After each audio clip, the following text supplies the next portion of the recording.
নবী সাল্লাল্লাহু আলাইহি ওয়াসাল্লাম বলেছেন যে এই দোয়া পড়ার পরে যদি কেউ সকালে পড়ে রাত্রের আগে মারা যায় জান্নাতে চলে যাবে, রাতে পড়ে সকালের আগে ইন্তেকাল করলে জান্নাতে চলে যাবে। আমি ইস্তেগফারের আপনাদেরকে 2-3টা দোয়া শিখাই দেই আগে ছোট্ট করে।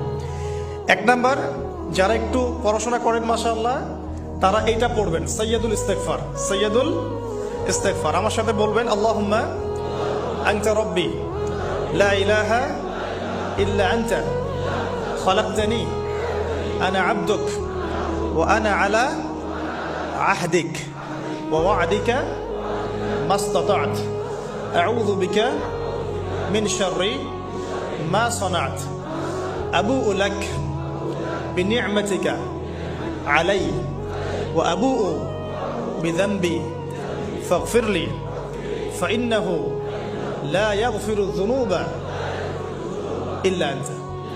এই যে আমরা গত লেকচারে বলেছিলাম